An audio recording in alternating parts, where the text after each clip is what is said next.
মুচলেখা ছাড়াই ইনক্রিমেন্ট দেওয়ার দাবি প্রধান শিক্ষকদের। তো এইরকম একটি প্রতিবেদন বর্তমান পত্রিকায় প্রকাশিত হয়েছে। সেখানে ডিটেলস কি বলছে আমরা শুনে নেব।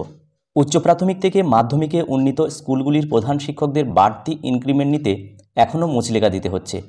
তাদের লিখিত প্রতিশ্রুতি দিতে হচ্ছে সরকার যদি এই সংক্রান্ত কোনো নীতিগত পরিবর্তন করে তাহলে সেই ইনক্রিমেন্ট ফিরিয়ে দিতে হবে। এরকম শর্তকে অসম্মানজনক আখ্যা দিয়েই অনেকেই আর সেই ইনক্রিমেন্ট নিতে রাজি হচ্ছেন না। এই শর্ত প্রত্যাহারের দাবি জানানো হচ্ছে তাদের তরফে। নতুন সরকার আসার পরে বহু স্কুলকে উচ্চ প্রাথমিক থেকে মাধ্যমিকে উন্নীত করে, ফলে সেখানকার প্রধান শিক্ষকদের কাজের দায়িত্ব বেড়ে যায়। 2014 সালে এরকম প্রধান শিক্ষকদের জন্য বাড়তি 3% ইনক্রিমেন্ট ঘোষণা করে শিক্ষা দপ্তর।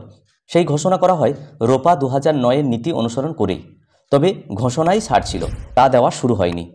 এই অর্ডারের ভিত্তিতে মামলা করে 2017 সালে প্রথম ইনক্রিমেন্ট পান তমলুকের একটি স্কুলের প্রধান শিক্ষক। তবে যেদিন তাকে দপ্তর ইনক্রিমেন্ট দেয় তার পরদিনই তার দেওয়ার অর্ডার বাতিল করে দপ্তর। তবে তারপর থেকে বহু প্রধান শিক্ষক মামলা করে ইনক্রিমেন্ট পেয়েছেন। এরপরে দপ্তর নীতি নেয় মামলা না করলে ইনক্রিমেন্ট না দেওয়ার। তবে একের পর এক মামলা হেরে দপ্তর এই মুচলেখার নিয়ম চালু করে। বর্তমানে অবসরপ্রাপ্ত তমলুকের ওই প্রধান শিক্ষক মহাশয় বলেন, 15 বছরেও কোনো নীতি সরকার তৈরি করতে পারল না, এটা বিস্ময়ের। তাই অসম্মানজনক শর্ত ছাড়াই এই ইনক্রিমেন্ট চালু করুক দপ্তর। যাই হোক, এই প্রতিবেদনটি হুবহু এই ছোট্ট ভিডিওটির মাধ্যমে শেয়ার করার চেষ্টা করলাম। ভিডিওটি সকলকে দেখার জন্য ধন্যবাদ। সকলে ভালো থাকুন, সুস্থ থাকুন।